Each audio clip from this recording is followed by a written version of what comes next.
squeeze us all in here. Yes. I had to steal a chair. Oh no. I was like, wait a minute. You're not messing around. You have to stand. I was like, I'm gonna have to lay across the table. Oh, let's do that.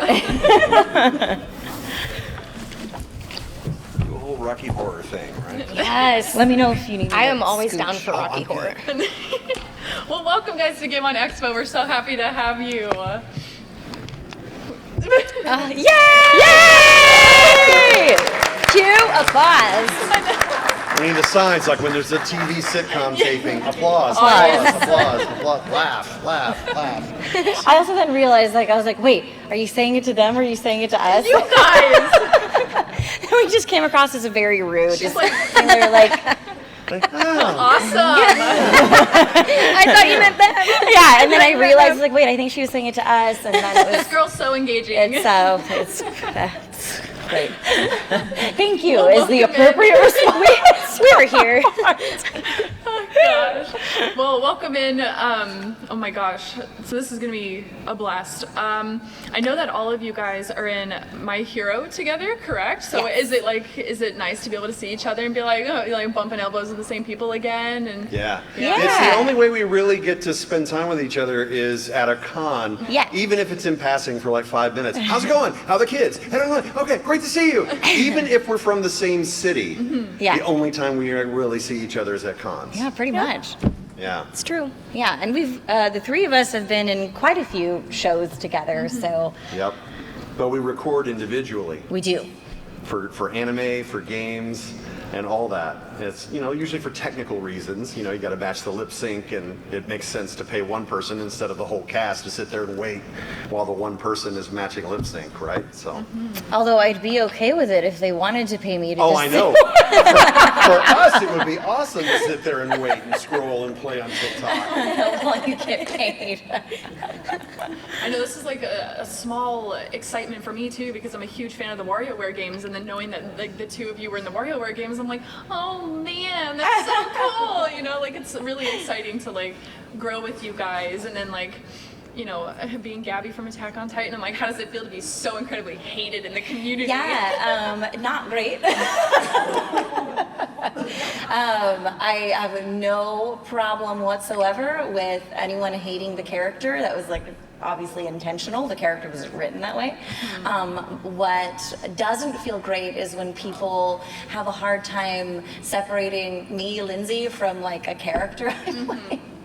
The Yeah. Joffrey Game of Thrones syndrome. Oh, very much. I got many a death threat over. Yeah. I'm like, feel you sorry for guys, these actors. it's an animated show. Like, it's not real. I'm an actor. It's a Right? part. Like, it's, yeah. Do you know what an actor is? Also, I don't write for the show. Like, I don't get to choose what happens.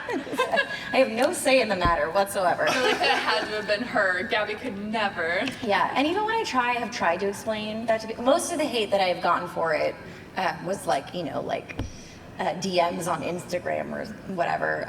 Most people in person, they like to jokingly give me a hard time about it, which I'm like, that's hilarious. But no one's threatened my life in person, which is great. But for the ones who do try to be come up to my table at events and they're like, I hate you, and I'm like, okay, but do you hate me or do you hate the character? And so we have that conversation, and some of them are very stubborn, and they're like, okay, but you are the real life representation of the character, and I'm like, no, I'm not. Yeah, right. That's not how that works. Anyway. We should just assume that Nicolas Cage. Also, sorry. No, you're I good. totally interrupted you. I was gonna say, if they hate you, then you did a good job. Yeah. That's the whole purpose. A few people have made that comment, but I can probably count on one hand how many people have thought about it in that way. But yeah, thank you for saying that. It's like, you are such a good actor. I hate your character. Yeah. So thank you for No, but see, bringing that's that what to the life. issue is Yeah, that so it many should people, I guess, just don't understand the concept of an actor or don't see us as actors and literally just think that we are our characters. Yeah. and that I wasn't acting. I was just being who I am, which is Gabi Braun, apparently. Do you think I'd be walking the streets if I was a war criminal? Thank you. Yeah, exactly. I mean, it doesn't help that I actually do look a lot like her. Yeah, it's not helpful, but anyway, I do recognize that this is supposed to be a My Hero panel, but we often talk about other things too. Yes. And we're more than happy to, by the way. Yes. Yeah, feel free. Short attention span. Squirrel. Yeah. Shiny. Did you guys like intentionally go for specific roles for My Hero? Did you guys know who you were auditioning for? Did you just like kind of throw something out into the universe and you're like, I know I want to be Fat Gum. That guy looks cool. Or did you just was it specific or did you guys go for everyone? I think I recall Colleen Clinkenbeard reaching out to me and saying, I have someone that I want you to read for. And I said, oh, and then I see who it is. And like, oh my God, good. I fell in love with his character design. I saw it on Twitter. It's like, this is awesome. So I got to read for it, and then I got cast. So it's like, I wanted to read for My Hero in the beginning, but the circumstances were different because I live in Los Angeles and recording remotely wasn't a thing yet.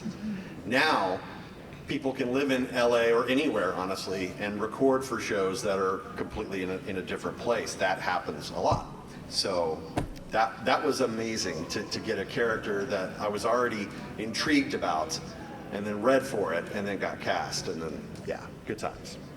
Yeah, I had a specific audition for Kami that was sent. I think it was a very small group of people that it was sent to or to me. Mine was a direct email from Colleen. And it just gave me a little bit of the backstory, what you know about. I feel like at this point, if it's a spoiler, then it's like it's been so long that's kind of on you. Mm-hmm. So I'm gonna go ahead and spoil it. I had known from the beginning that she was gonna come in and she was actually gonna be Toga, and so but we didn't know what she was gonna sound like as herself, which was very interesting. And then when we so it was like she said, okay, let's go for like overtly smoky and sexy to kind of give the evil but to not give it away. And then when we did the video game, she still hadn't come back as herself. So it was really interesting. So we had to kind of do some guessing as to what so we kind of did like an in-between. And then when she came back, she was a lot more vapid than we even imagined. And so she got a little bit more, vapid. That's the word I'm going with. Yep. I am one of the few in the show that never auditioned for it, and the reason why was because at the time that the show got started, I was living in Nashville. The studio that does the show is in Dallas, which is where I live now and where I've lived most of my life, but I had a brief little 3-year period where I lived in Nashville because my husband was in medical school over there at the time, and so for the couple of seasons that happened before Nejire was introduced, both of those seasons I was in Nashville, and I got an email for the batch of auditions for both of those seasons that came through, the audition request for various characters, and both times I had to be like, I can't audition because I'm still not living in Dallas. I'll be back soon, don't forget about me. And so I didn't get to audition because, like Kyle was explaining, back then remote recording wasn't really a thing, so I had to be local if I wanted to be in anything.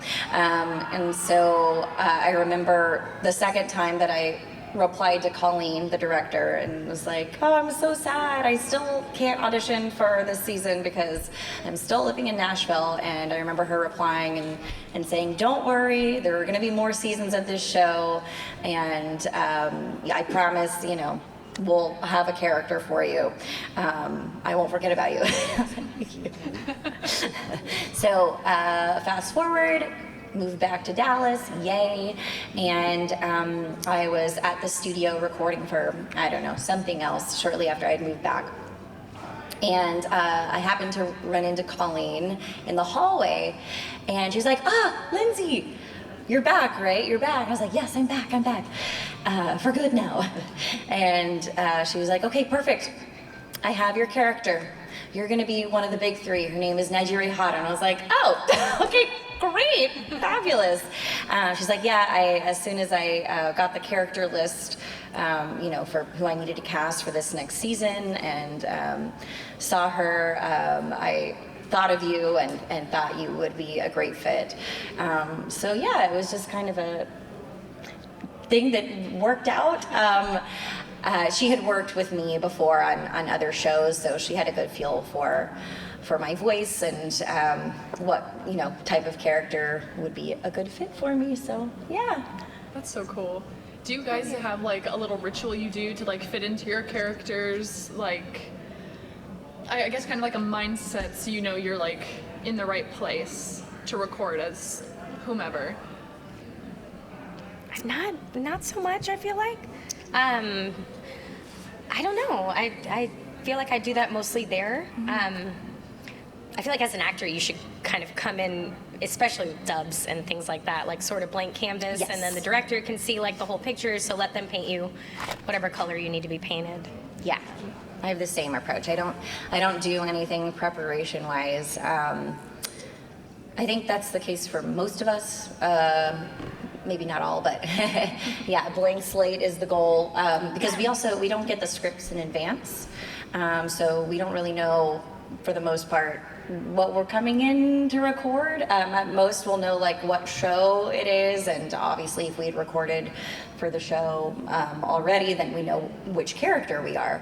But as far as what specifically we'll be saying and what our characters will be doing, that's pretty much always a surprise. So we try to come in ready for anything, and it's a skill that all of us have worked on for many, many years, to just be able to, at the snap of a finger, just like dive right into a scene and put ourselves in the shoes of the character without having to take the time to, try to get in the mindset and all that. It's a couple of those skills that people probably don't think plays a part in it, but yeah, cold reading and improv, being able to just chunk you into the deep end and, all right, you're doing this. I'm like, all right, cool. And you get used to that sort of mentality. They give you bullet points about the plot, the context of the scene, and then you're off and running. Preview each line in Japanese. You see how the lip sync is going. You see the line for the first time. Okay, perform it. Sometimes you knock it out in one take. Sometimes it takes a couple to finesse it perfectly. And then lather, rinse, repeat, move on through the script. And if you have more than one character, or if you're doing your main character and you're also doing various bit part characters, they're all recorded separately. Oh yeah, that's also a good point. Many of us have had the experience of actually playing more than one character in a show, and so that's always fun too, when we know that we're coming in to record for whatever show, but it's a surprise which character we're working on that day. Yeah, I'll go in on the like Naruto and think, oh, I got more Kiba, and then like, no, it's your other one, Katsuchi. Oh, okay. And then they'll play me the reference audio to get me in the zone, Pete and repeat, and then phew, and they save that. So it's like we can record on a million different things in between, and they'll be able to snap us right back into the character with a little reference clip. Mm-hmm. Do you guys feel any kind of like the pressure or the weight to kind of match the sub, or I guess the original mouthings? Because obviously whenever animators make things in Japanese, that's kind of how the mouth fits. Have you guys felt any of the weight of trying to fit in the English words to make sense? So luckily, with how technology is nowadays, we every recording session we have, the director's there and there's an audio engineer, and so much of the session is really just dedicated to focusing on making sure that it's a collaboration with the director, actor, and audio engineer to get each line to fit perfectly with the mouth flaps. So sometimes if the way a line is written or the way that it's read, if it's really like it's way too long to fit in the animation and the way the mouth is animated, and it's too long for the audio engineer to, try to just squeeze the audio file without it sounding funny, then the director has the freedom to actually rewrite the line so that it means the same thing, but makes it a little less wordy, so it's not as long of a sentence that you're saying. Sometimes they'll just ask us to perform the line more quickly, and that's all it takes. But as far as like the pressure, I don't think we really see it as like pressure. It's just that's like a core part of this job, and I would say that for the most part nowadays, not like if you look back 20 years ago, but today, most of these dubs tend to actually fit the flaps better than the Japanese. Because they dub their own shows too. It's animated first, and they'll record as a cast, and if it fits, great. If not, but them as a culture, it doesn't take them out as a viewer. Yeah. But for us, English speaking, if the lip sync's off, it takes you right out.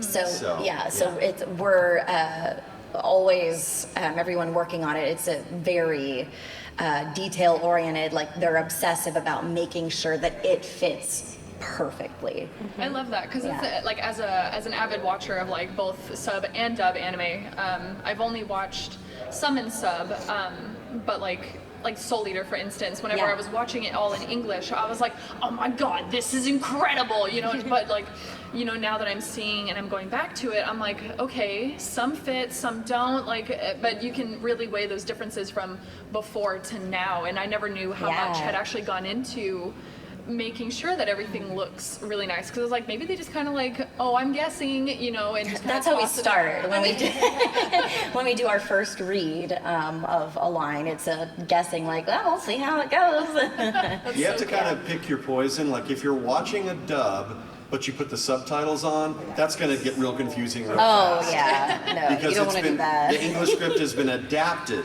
Yeah. to fit the mouth flap, so it's not going to always match. So watching a live action dub from Europe or Asia or anything, or anime, pick your poison. It's like, do you want to just watch it in English? All right, turn the subtitles off so you can just focus on what they're hearing. Or watch it in Japanese and you'll see the raw translation. Right. And the subtitles are also an adaptation, which I don't know if a lot of people that's. I don't think it's as common knowledge.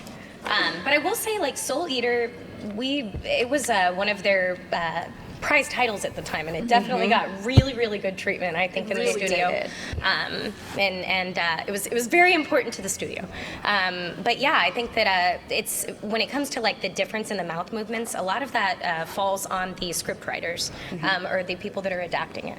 But yeah, if you have two different adaptations by two different people, it's going to be a little confusing. And different actors speak at different rates, so if the writer knows that, then maybe they can write the adaptation to kind of fit the gait that the actor is doing. But 9 times out of 10, they probably have no idea who the cast is, and they're just kind of in their own little tube. It's always really nice when we do get a writer who takes into account, even if it's, they're not thinking about how the specific actor normally talks, but if it's at least, typically it's like if you have a villain, usually villains talk in at a little bit of a slower pace, and a lot of times they don't take that into account, and we end up having to chop out a bunch of words to make it work and to, still make so that the performance still sounds good. Or if it's like a really hyper character who talks really fast, sometimes they don't take that into account, but it's really nice when they do. And then you don't have to do a lot of rewrites. Yep. And I love to always know, I always pick every voice actor's brain. Are you guys extremely expressive when you're recording? Or you are, I'm going to say, because I was just doing Christina V and she was like, I'm like, ha, he, hoo. And I was like, you were sitting still. I could never. Oh, no. I can't get the stuff out how it's supposed to be if I don't. look absolutely crazy doing it. Yeah, there was a point in time at Funimation where they had, I don't know if you guys ever recorded, where they had the little cameras so you could see our physicality. Like, I don't wanna Sometimes we see look this. absolutely It looks so ridiculous. stupid. Yeah, it's hilarious. I don't think they do it any, like No. they have not. I don't know if there's any cases where they have, but they would have a little camera in the booth so you could go back and watch your physicality, which is actually kind of hilarious. But is I find hilarious. that like if I'm waving, I have to actually wave. Yeah. If not, then it doesn't sound right. It doesn't I sound don't right. know. But there has to be a fine balance between having physicality, but also not making noise. Yes. So you have to figure out a way to be able to move, but silently. Many My a time technique. I've accidentally hit the microphone. Yes, me too. So many times, and I'll be like, "Oops, my bad." Yeah, there's a magical sweet spot, and you can't pivot your head too much to the left or the Yeah. right because it's. Yeah. So and you can't get too physical.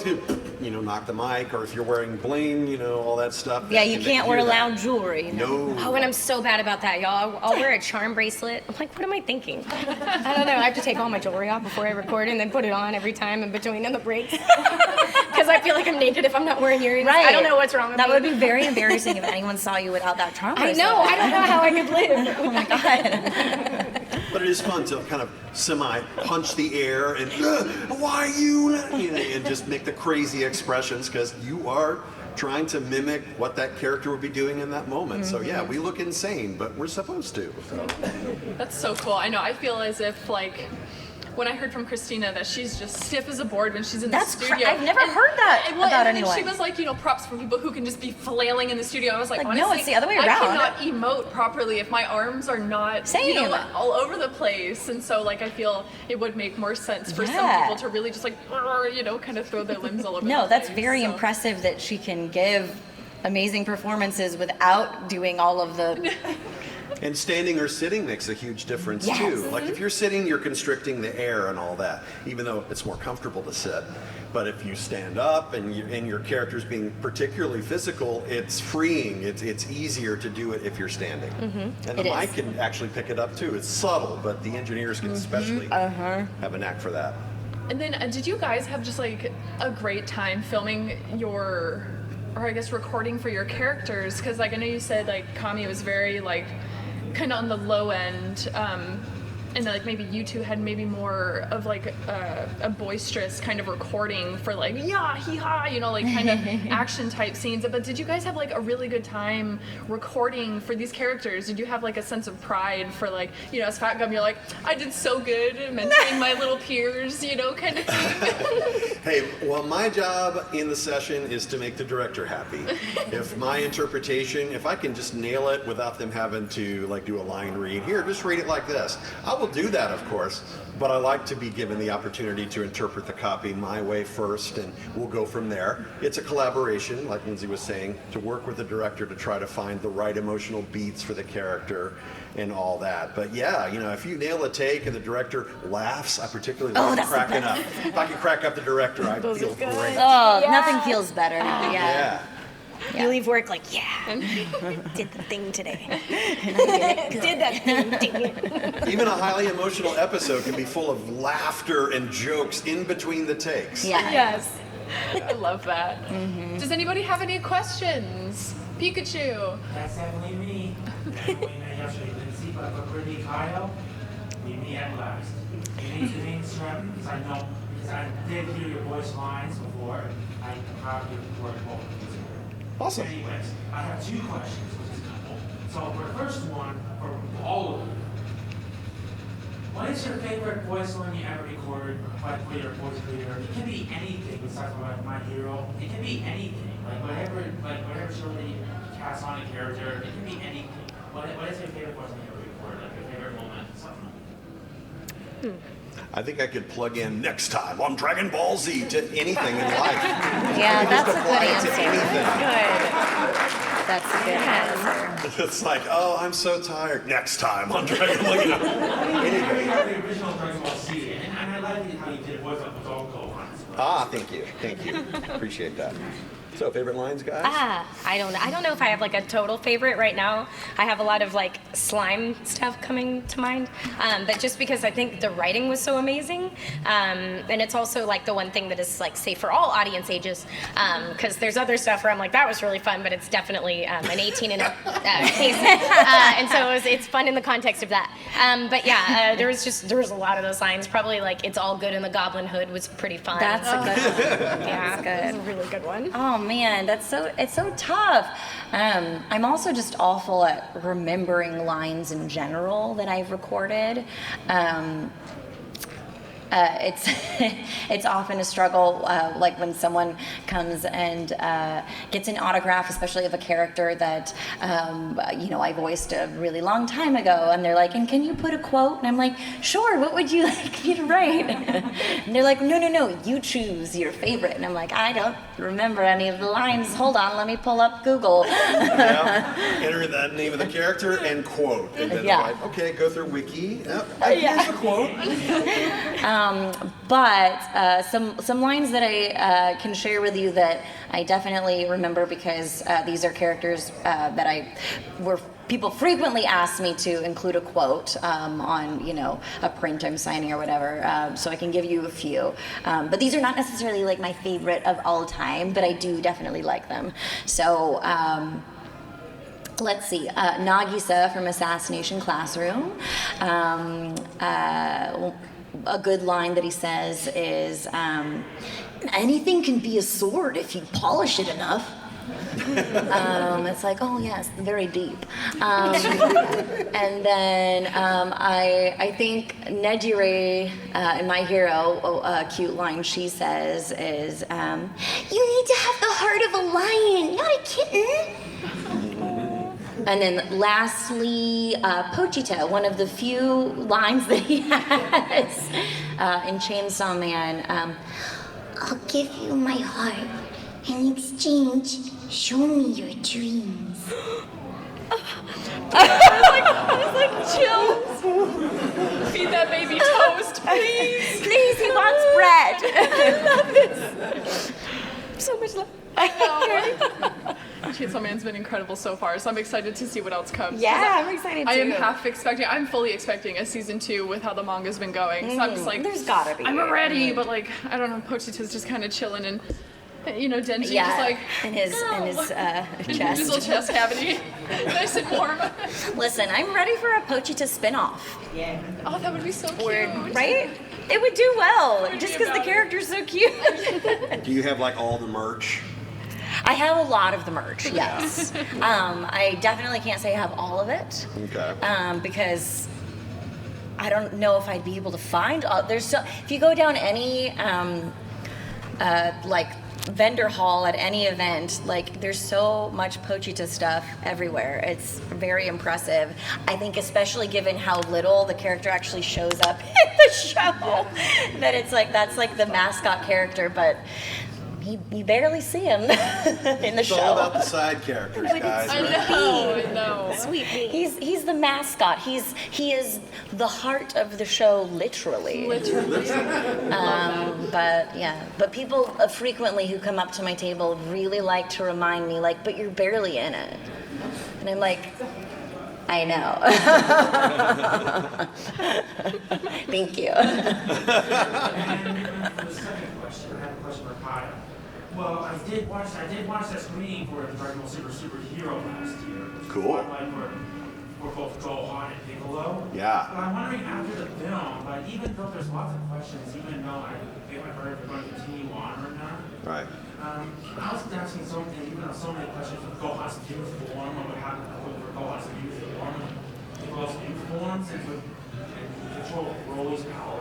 I was wondering what would happen next throughout you try to gain control of that power. Like the reference with Gohan transforms Super Saiyan 2 against Cell, but the same way now for same motions, anger emotions, for his new beast form against Cell Max. I'm wondering how he is able to control those forms and know how it works later on in the series if that ever happens. Well, that just all depends on if he has to be like emotionally manipulated and gaslit into turning into beast form, which obviously, I mean, to me, it looks like the most powerful form you can achieve in the Dragon Ball universe. Sarcastic has potential. Yes. Yeah, but I mean, we're all waiting. The cast is waiting just like fans are for more super. Goku's Ultra Instinct or something. Yeah, I mean, Papa Goku has done a lot of forms.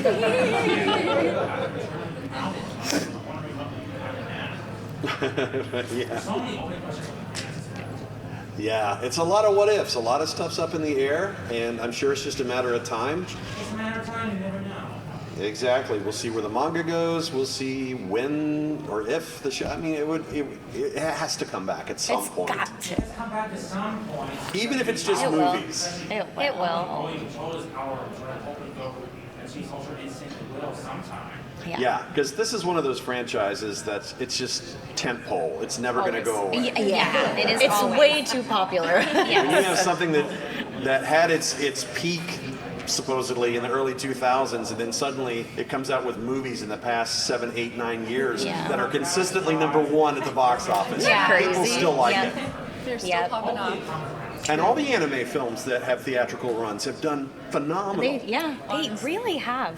It's pretty amazing. Yeah. They sell out screenings. They have to book more. It's just really cool to see. It's a good problem to have. Right here in the front. Well, first of all, I just want to say thank you all for being here. I mean, regardless of what show anyone is talking about, thank you for bringing those characters to life for us so that we can enjoy them. My question is specifically for Brittney.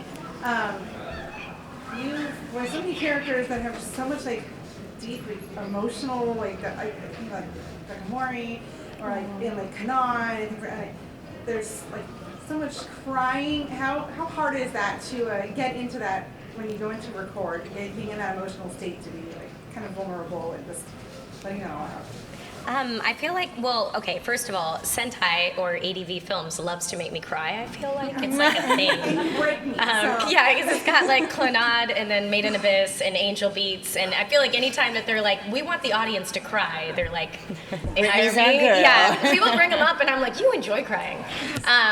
Like, I'm serious, Little Busters, I could keep going. Like there's School Life, y'all, it's forever. They just like to make me cry. But a lot of those, I feel like when I'm in the booth, I try my best to put on a coat and really be that character and react the way that I feel that character would react in that moment.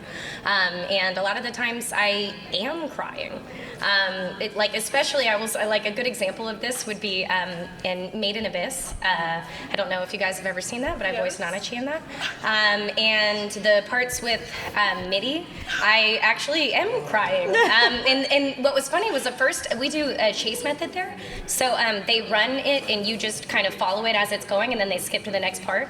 And it's all like a cold read first take, and then they fit that cold read first take, and then you go back and fit the things that don't fit. So it's actually like really in the moment.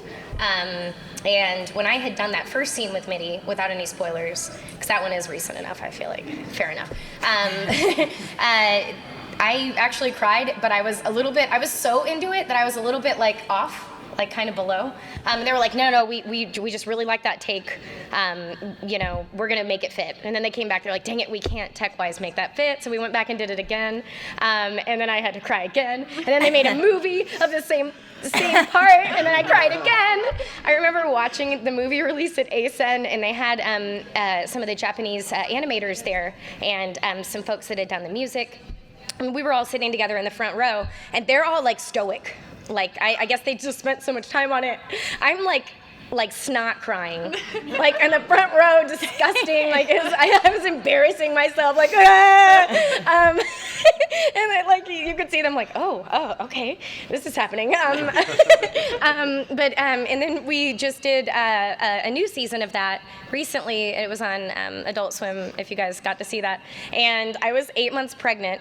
And we recorded that last scene with Midi again, because they keep doing that to me. And I literally went in my car and just like sobbed. Oh, yeah. And called my husband, and he was like, "Are you okay to drive?" And I was like, "I am." No, I'm pregnant. Yeah, I was so upset. Like, no, but for me, Midi is, and this is gonna sound so weird, but Midi is my late dog, Sierra, who is like my best friend. And I had her for 15 years, and we just lived together in an apartment for a very long time. time, and she was my best friend.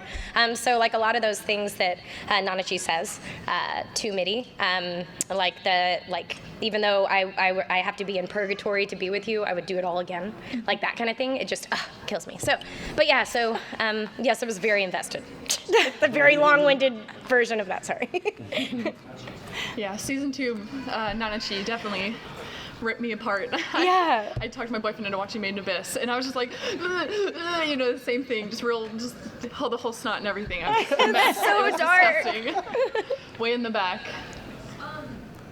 Without saying any specifics, obviously for spoilers, how often do you have people come to your table in signings and they ruin your character for you? Like you find out your character dies in some way, or do you guys breathe ahead on this? Who wants to go first? I haven't been spoiled by a fan. I get told, like in a session, what's Yeah. going to happen, kind of like with Gurren Lagann. I get told about Kamina's story arc before I even recorded one word. So I was actually happy about that. But in general, usually like with stuff like Bleach, which is currently going on, I have not read the manga. And I do ask fans to generically say, hey, does Aizen come back or not? Just give me some sort of gauge, because I know we're recording a chunk of episodes, but I haven't been called, so we'll see, one of those things. But I generally I would rather take the journey with the character, by and large. Me too. Yeah, I definitely second that. I also because I want to be painted and I want to be in the moment. I don't want to know too much or have some sort of preconceived notion about what's going to happen in this series, because I especially like if you're chasing, you want to be there. You don't want to know what's going to happen in 3 episodes, but I have had that happen. I will say with that time I got reincarnated as a slime, that the episodes Hope and Despair, if you've seen that show, and they get really dark, I did have some spoilers with that, which I was like bummed about, because I was like, guys. But we actually recorded that at the very butt end of COVID. So that was like me in my closet by myself for that episode.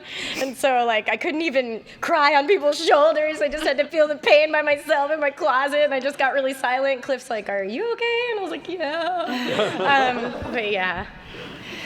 I can't remember a specific time when a fan has spoiled something for me, not because I'm a manga reader. I've never tried reading any manga, but usually, like Kyle was saying, the director has filled me in on a lot of like the major things. But it has happened many times where somebody who comes up to my table spoils something for whoever is in the line behind them. Oh. And I always feel so bad when that happens.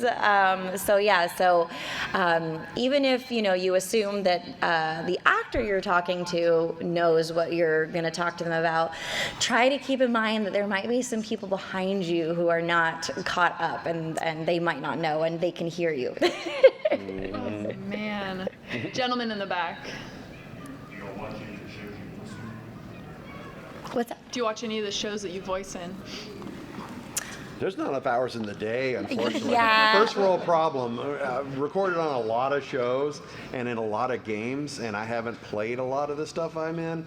A lot of the big ones like Street Fighter, absolutely, but for the most part, all the RPGs, that takes a lot of time to get through, and your shows like One Piece, that's a lot. So generally, no. I mean, we do see what our characters are doing because we're dubbing them, but out of that, probably not a lot of viewing on our free time, especially, everyone's busy with family life and such.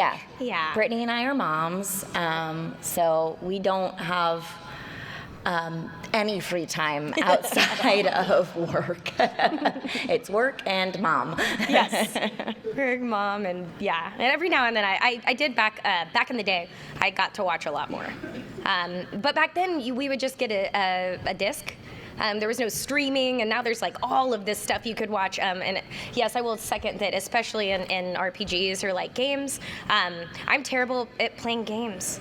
I hate to admit that, y'all. I don't like doing things I'm not good at. Yeah, it's not fun. I remember trying to play Halo and like for the first time, and I just like kept going in circles and looking at the ceiling and looking at the floor, and then I'd get shot. And that was it. Like I don't know how to operate all the toggles at once, but I can. Y'all, I'll kick your butt on Super Nintendo though. Yeah, like old school. A Bomberman. Yeah. Dr. Mario. Oh yeah. That's where I'll get you. In the orange.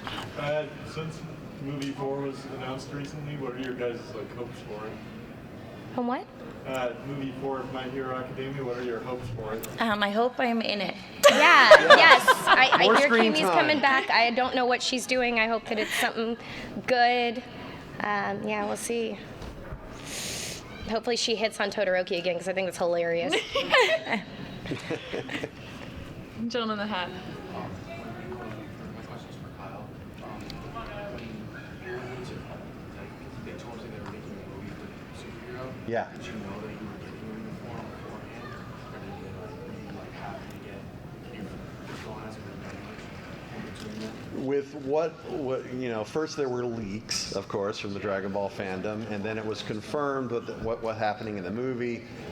I had a feeling that something with Gohan was going to happen, and then, it came time to record it, and Chris Sabat said, hey, okay, so Gohan's finally going to be great again, basically, It's like, finally, because he's been nerfed for a couple decades. So, yeah, I don't think anyone was more excited than I was to have an opportunity to play the character where he's going to have a moment. Some people kind of put a misnomer. They say, this is Gohan's movie. It's like, not really. He's not, like, the star or anything. But it is a pivotal moment for the character. I think, if anything, it's more of a Piccolo movie. But it's also, there's shining moments for the whole cast. Everyone is very proud of that dub, and we're proud of the movie and proud of what it represents for the characters and the evolution of that. So, yeah, super stoked to anticipate it coming up. Really excited to record on it, and then the big payoff is sitting in an IMAX theater packed with fans and have that moment come on screen like, yes, Yeah, that's so awesome. Nothing like that. Yes. yes. So cool. Right here in the hat. First of all, thanks for coming out. I've waited a long time to meet all three of you. This has been great. Thank you. As far as spoilers go, Kyle, I did meet you yesterday. You signed my Bleach book. Uh-huh. I did say some stuff about Captain Rising. I hope you forgot. I don't know who you're talking about. I have no clue. No, really, yeah. I'm old, so I'm senile. No, you're fine. You're fine. I don't have any bad memories of that one time that fan totally ruined it. No, that's never happened to me. And then, let's see, my favorite character of yours is Luca. Oh, yay! Definitely had a deep connection to that character, especially in Steins Gate Zero. It really impacted, her dying love for Okabe. Yeah. Very end. I know. So it's, I really hung on to this character. My friend would give me garbage about it. It's like, oh, you'll never meet Luca, just for me. Oh. So when I saw you got announced, I was like, okay, this is the chance. Oh. And so it's great having you here, and also Thank you. I'm here, my friend said he's the hugest fan when you were last announced at WooCon, and then you couldn't make it. He's like, oh, it's never gonna happen. And then now he's playing competitive cards somewhere else, and you get announced the day of, which is not true. So he just can't win. So I'm here in his stead, and he's really excited to. Oh yeah, tell them I look forward to it. I was so pregnant, and they said I couldn't fly at Uwu, so that's what happened. In case anybody's wondering. There's a con called Uwu. Yes, and I was announced, and then I was told by my doctor I could go to it, and I confirmed it, and then they were like, no, this baby's too big. So sorry about that. And then I was added on to this yesterday. So thanks for having me, you guys. Yeah. Right here in the front.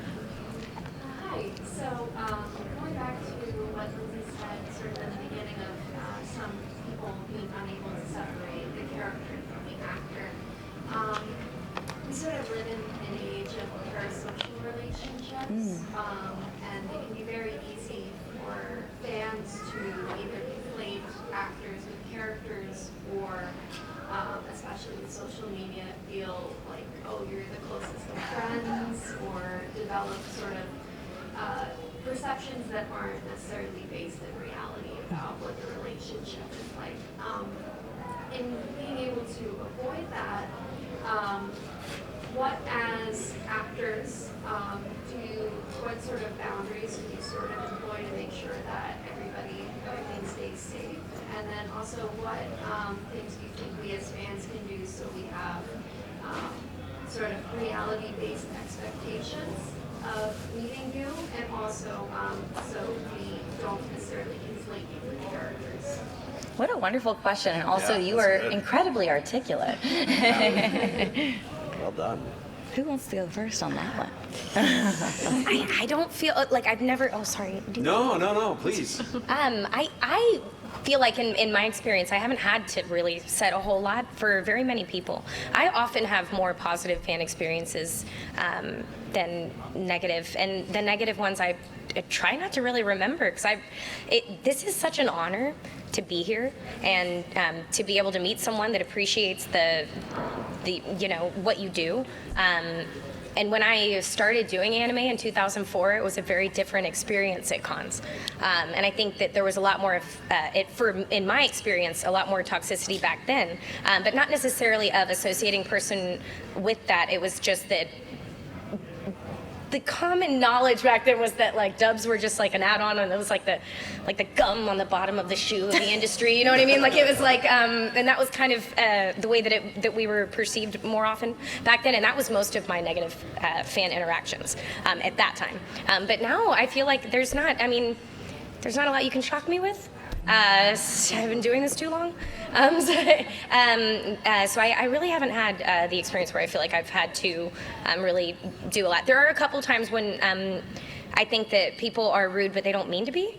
And then sometimes I feel like in that case, all you have to do is just kind of point it out, like, hey, so the way that you said that, I put a lot of work into that character. And so I get that maybe you don't like Black Star. And that's really cool that you don't like Black Star. And I'm glad, because I obviously did a good job, because if he annoys you, that was the point. He should annoy you. And if you, in your opinion, he should have been a full-grown man, and you don't like that he was a boy voiced by a girl, well, talk to the Japanese, because they approved the cast.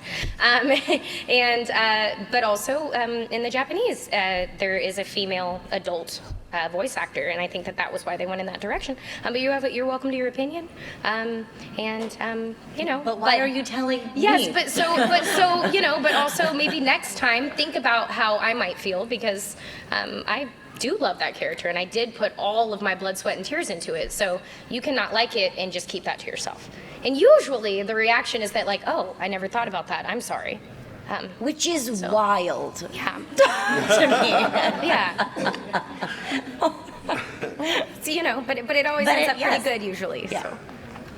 I think there's because of social media and trying to destigmatize mental health and all that, we have a greater understanding of the different parts of the spectrum people are on, whether they're high functioning or they just miss social cues or have communication issues, introverts versus extroverts. We're all human, and we all have different pegs on that spectrum and everything, and I think just appreciating that is going to go a long way. People just generally understanding, hey, we know we're human, we're actors, we have real lives, we have real obligations, we pay bills like you, we go to the best.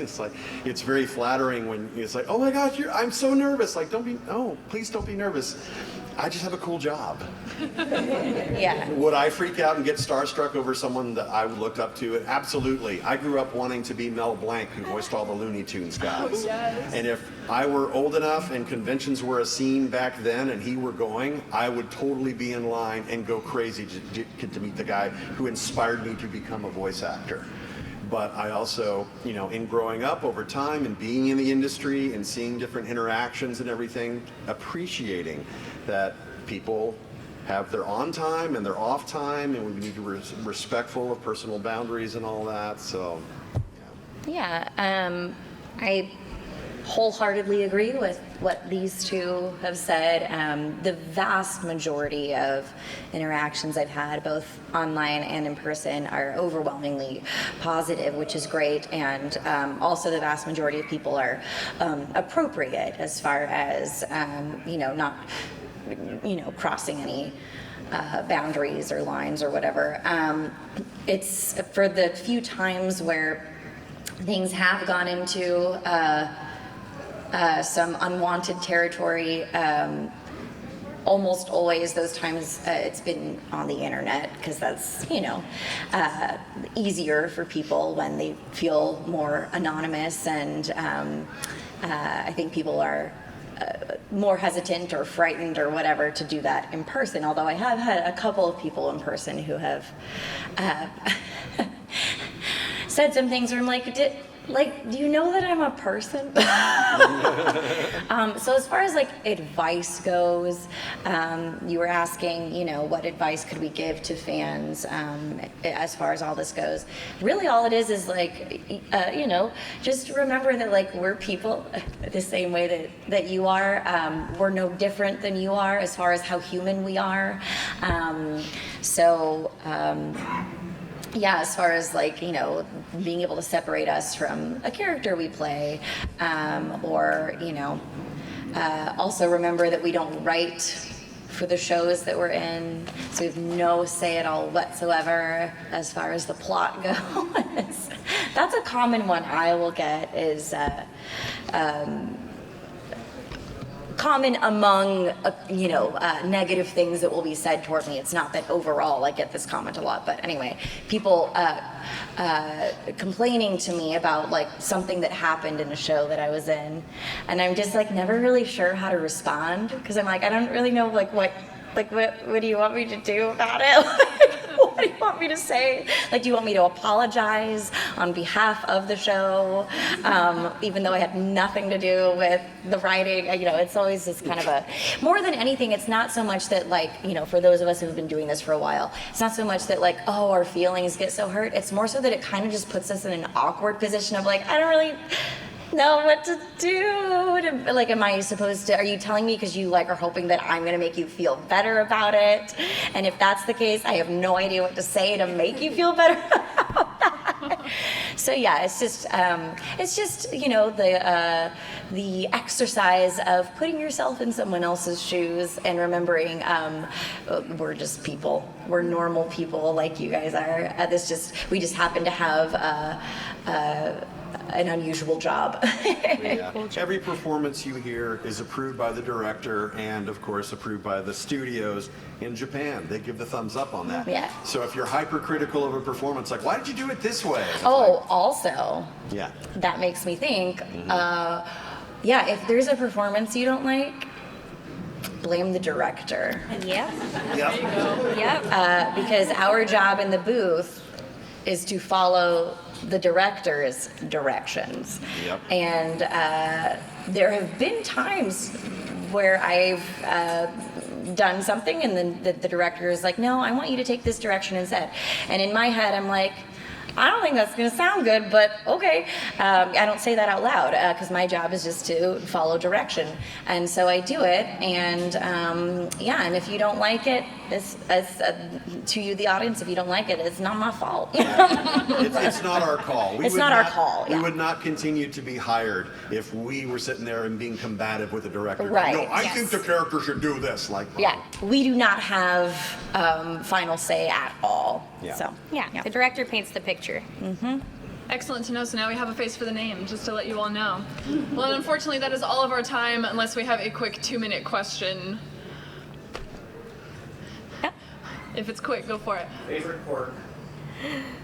Favorite quirk? Can I make one up? Okay.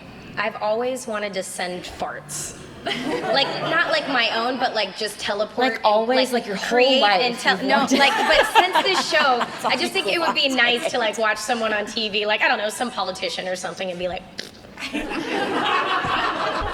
just keep doing it. Or if I don't know, my brother's in a hotel room by himself, just send him a bunch in a row and it'd be is that me? Where's it coming from? I don't think that's me. I just think that'd be really just a fun, like if you are like the kind of person in an elevator that like rides it up and down in a chair and then just keeps vaping, you should have some parts. Those are for you. I think that's fantastic, and I'm gonna piggyback off of that one. I think that it would just be fun to be able to send any kind of smell to someone, because you could just really confuse. Like it's overall harmless, right? But it's hilarious. Like you could, when someone's like by themselves and you just send like a really specific smell to them, and they'll just be so confused. Kyle? Yeah, mine's similar to Brittney's. It's not farts per se, but it's like Bruce Almighty. You know, Jim Carrey makes Steve Carell just say whatever he wants him to say. Now the news. Yeah, that's good. Good times. We don't want power, we just want to laugh. Yes, and I Kinda, want yeah. some people to smell. Yeah. Because it's funny. Yes. They deserve it. Well, thank you guys so much for your time and your questions. Thank you. Thanks, you guys. Thank you. This is gonna take Cracker Jack timing, Wang. Total concentration. You ready, Jack? I was born ready.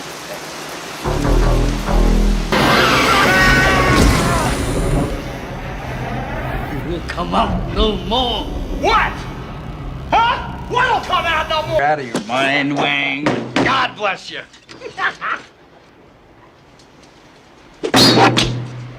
It's all in the reflexes.